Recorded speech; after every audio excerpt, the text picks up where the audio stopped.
Hello and welcome. I have my palette out here today because I have a challenge for myself, and it is a challenge that is also going to be open to whoever would like to participate. There's going to be two ways you can join. One is that you just say in the comments your answer to this challenge.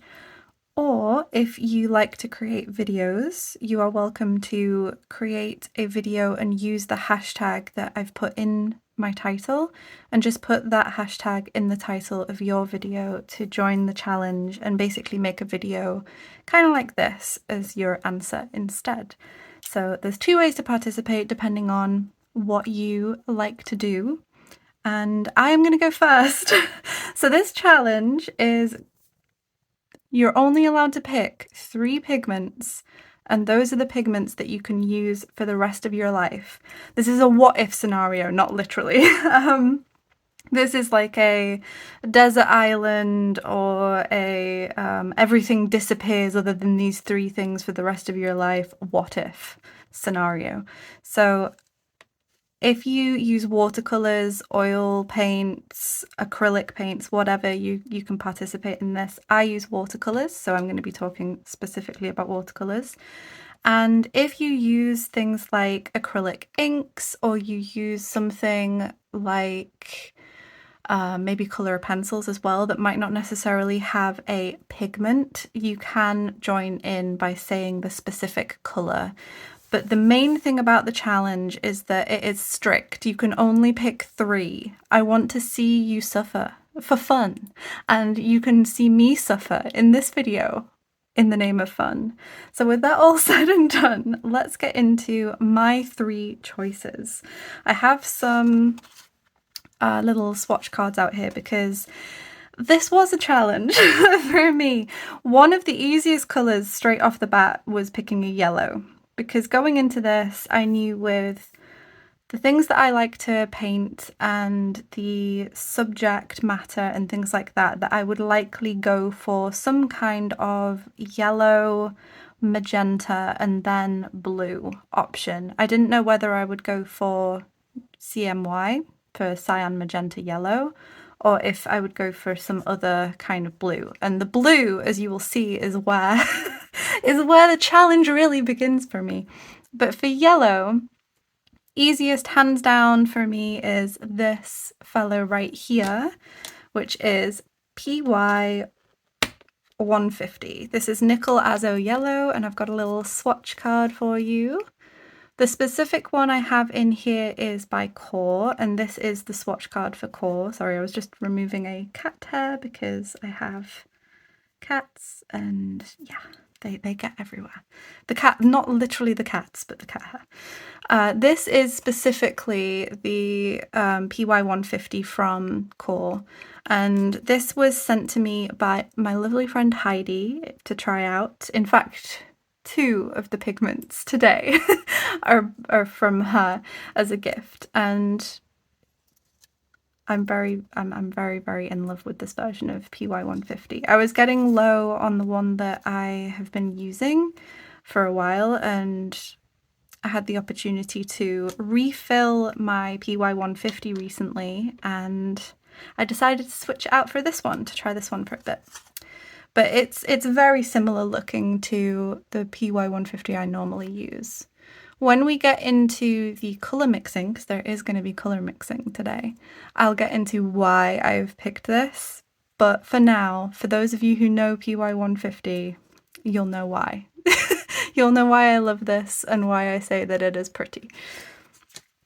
Next up, I decided to go for some kind of rose or magenta. This was a little bit of a challenge for me because I didn't know whether to go for PV19 Rose or for PR122, which is quinacridone magenta. In this case, the one that I have on my palette is for PV19 is this one here. This one is the Quinacridone Rose by Daniel Smith. I have also used PV19s from other brands as well, like Senelia. At the moment though, this one is the last of my Daniel Smith Quinacridone Rose. So I thought I'd get out the swatch card specific for this one. This is more of a warmer leaning rose and magenta. So what I mean by that is if you lay these both together, warmer means that it's starting to get towards like middle reds and then orangey reds the further you go that way, and cooler is the further you go this way on the scale, the closer it's going to start getting towards violet. PV19, a little bit more warmer than quinacridone magenta. So quinacridone magenta leans slightly cooler, which just means it's leaning slightly more towards violet than this is. And I've noticed with working with this so far, because PR122 is something that I've began using this year, and I'm starting to really, really appreciate it over PV19 Rose. I don't know necessarily in the long run which one I'm going to end up loving more, but for this challenge, I would definitely say that I would actually go for this because I have been enjoying it in mixes. And I find that when it's in a limited palette, I'm able to reach a wider range of hues that I really enjoy with this. But it is a very, very narrow victory between the two. And this is the other core colour that I got from my friend Heidi. She sent me both of these and I was able to try out both PR122 for the first time because of that, and also try out core colours for the first time thanks to her. So I'm very, very grateful to Heidi for that. Next we have blues. So again, I'm going to go over in the colour mixing section why I've picked these two. But next we have the challenge, we have the problem, which is picking a blue. This was so hard. Oh my goodness, this was so hard. I'm very interested to see in people's responses to this what you had issues with in figuring out 3 pigments to spend the rest of your life using. Right, straight up off the bat, Indanthrone is my favourite blue. It's my favourite blue pigment, but as you can see, it is quite muted. And I could see myself using this as a trio just because I usually do like using more muted blues, and I have used limited palettes in the past where this is my only blue, or it might be my only warm blue. So I could see this, but I don't necessarily think I would want it to be the trio that I would theoretically, hypothetically spend the rest of my life using, because I can reach a similar hue as this by mixing these with other types of blues. A potential slightly more CMY kind of trio would be these 3 here, and this is Phthalo Turquoise. This is PB16, and this is the Phthalo Turquoise by Holbein, and it's this one here. I won't take it out because I've got this in the way and it's wet. But this is the Phthalo Turquoise by Holbein. It is PB16. Another similar one that I might go for would be Phthalo Blue Green Shade, which is this one here. That's PB15. The reason why I'm thinking PB16 is because even though it's cooler leaning, it's starting to get into your turquoises and teals, it does actually reach a very nice range of mixes when used as a trio with these two. You do get more of that kind of cyan, magenta, yellow effect with this, but you could easily use the Phthalo Blue Green shade as well. But I definitely wouldn't go any further cooler than this turquoise. But then I have to ask myself, do I want to live in a world where I have no granulating colours? And this is where the dilemma the dilemma really began, was do I want to live in a world, hypothetically, where I don't have access to granulation? So I kind of, out of these two, this one was winning. Or is winning, because to be honest, I haven't actually decided between these two, so you're going to see me decide in real time as I'm discussing this. The other alternative is an ultramarine blue, which is another favourite of mine. I love using ultramarine blue. It's one of my favourite granulating colours in general. It's one of the colours that I use the most because this is the ultramarine I'm using at the moment, which is French ultramarine. As you can see, it's already getting a dent in it, and this is a relatively recent fill, so it quite quickly gets used up for me. And I use it for all sorts of applications. I don't just use it in watercolour paintings where I don't have line work. I do actually also use it in line and colour illustrations, and I'm not afraid to use granulating colours when they are slightly more transparent leaning to do things like line and colour illustration.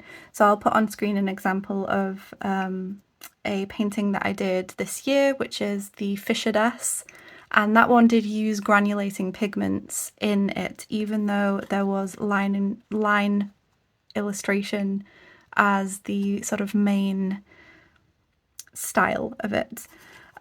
So I could definitely get away with having a granulating colour and being able to do both line illustrations and also watercolour painting, but I would be limited to always having that granulating texture whenever I'm using the blue. So in my greens and in my purples, there would always be prominent blue granulation, as opposed to this, where I would be able to get a slightly larger range of hue as well than if I picked this, because this is a warm blue. This is going to end up producing brighter purples, but it's going to produce more muted greens, but I'll have access to granulation. But if I pick this, I'm going to have a wider range of hues to choose from. I'll have slightly brighter greens as a potential, but also slightly more muted purples, but still pretty bright purples. But I won't have granulation, and this is the current dilemma I'm in. So what I'm going to do is I have my sketchbook out here, and I'm going to do a similar layout as I did for this trio a few months back now. I think it was towards springtime I did this trio, and I'm going to do a very similar setup as this. I'm going to put down the 3 colours I pick. Am I delaying myself from choosing right now? Yes, I am. Don't mind me. I'm going to put down the 3 colours I pick, then I'm going to put down the secondaries that they mix together. So this was the green, and this was the green produced from the blue and the yellow, for example. And then I'm going to do stepped gradual mixes from one to the other for pairings, and then all 3 of them mixed together to see what neutrals I can make. And I've already got it ready. So let's get into this and my final decision. Okay, let's get to swatching and mixing. So the first colour I'm putting down here is the yellow, and I chose nickel as a yellow, and the pigment number for that is PY150. And nickel azo yellow typically it has excellent light fastness, and I'm going to be putting down the stats for the specific paint brands I'm using. So for this it is 1 light fastness, which is excellent, and then it is fully transparent, fully staining, and non-granulating, and that's what I'm meaning by the little boxes you're seeing here. So the number 1 is for the light fastness, the square is for the transparency, the circle is staining, and then NG or G for granulating or non-granulating. Next we have the quinacridone magenta PR122. That is also excellent light fastness, transparent, fully staining, and non-granulating. When we get into the mixes, I'll start explaining why I've picked these. But for now, I'm just going to mention the reason why I've picked these for their characteristics specifically, so their light fastness and things like that. All 3 of the ones I've picked are excellent light fastness. If I'm going to only hypothetically be using 3 pigments for the rest of my life, I might care a little bit more about light fastness, so I've gone for excellent light fastness on all of these. All 3 are also classed as fully transparent. And as you're about to see, I decided to go for the ultramarine. I decided to go for a world with granulation instead of a world without granulation. This is French Ultramarine by Schminke, and it is considered excellent light fastness, fully transparent, and non-staining and granulating according to their stats. You can sometimes find ultramarines that are a little bit more semi-transparent and start getting a little bit of opacity to them, but this one is classed as transparent. I decided to go for transparent on all 3 just because I do like using watercolors on top of inks. So I feel like if I'm only using 3, I should probably go for something that's transparent, right, for all 3 of them. And now you're going to see me do some secondary circles with green, purple, and orange red, and then I'm going to do some gradual mixes from one pigment to the other. And while I'm doing those, I will explain why I have picked these 3 pigments, starting with the yellow. So one reason why I picked PY150 is because for me that is my quintessential all-purpose yellow. If I need a yellow in a limited palette, I am going to be picking PY150, at least at the moment in my own experience. That is what I reach for. It has a very versatile role as a yellow for me. I feel like it mixes lovely greens and it also mixes lovely reds and oranges as well. Even though it is quite a cool leaning yellow, especially when watered down, I do feel like it's able to reach some really pretty oranges still. And I don't tend to reach for very, very bright, punchy oranges and warm reds. I tend to mute them down. If I have something like a Pyrrole Scarlet, for example, I usually mute that down. So for me, the warm reds and oranges I'm able to mix from the yellow and the magenta are perfect for me. I don't have to worry about needing a warmer yellow in this scenario. And I do have to factor in the ultramarine when I'm considering a yellow because ultramarine is so warm. I want to be able to still mix quite bright greens in some circumstances, so having a slightly cooler leaning yellow is really gonna help me with that. And I'm very happy with the greens I'm able to make from those 2 together. And also when I add the magenta in as well, as you'll see when I mix all 3 together. Next, I'll talk about the ultramarine. So I decided to go for ultramarine for a few reasons. One is because I decided that granulation was going to win. I wanted to have access to some granulation in this hypothetical world. And for me, if I'm thinking granulating blue, my immediate thought is ultramarine. It's the granulating blue I have the most experience with. And that is one of the main reasons why ultramarine specifically won out of all of the granulating blues I use. I could have, for example, used a cobalt blue, which is more middle leaning and would potentially open up some slightly brighter greens than I have. However, I'm still new to using cobalt blue, so I didn't immediately jump to using that over my years of experience using ultramarine. So it's a mixture of wanting something granulating, but ultramarine specifically won because of the years of experience I have with it, basically. The magenta, we actually get into a slightly opposing reason because PR122 is a newer pigment to me over PB19. I have been using the PR122 for a few months now, and I'm really starting to appreciate it and its really clean mixes it's able to produce, but also how punchy it is on its own. And I feel like in this hypothetical scenario, I would actually prefer it. So I'm going to oppose what I just said about ultramarine and say that I would pick the pigment that I have less experience with the magenta here, rather than picking PB19. In real life, And on my real life palette and in real life scenarios, I don't know whether PV19 or PR122 is going to win out over the other over time on my palette. We'll see. But for now, I'm experimenting with them both in real life and trying to find out which one I like the most in practice. So that's the reason why I picked these three. Now I'm mixing together all three of them so that you can see some of the more earthier greens I can mix, and then also some earth tones I can mix. In the earth tones and the greens, you are going to see the prominence of that ultramarine blue granulation, especially when I do a more sort of wash kind of mix at the bottom after this gradual step-by-step set of mixes, because in that wash you'll really see the granulation show through. I didn't realize until I was editing this footage, but I accidentally matched the cloth under my sketchbook with the earth tones that this trio can produce. That was entirely unintentional, but I found it very funny while editing. See, look, it matches perfectly.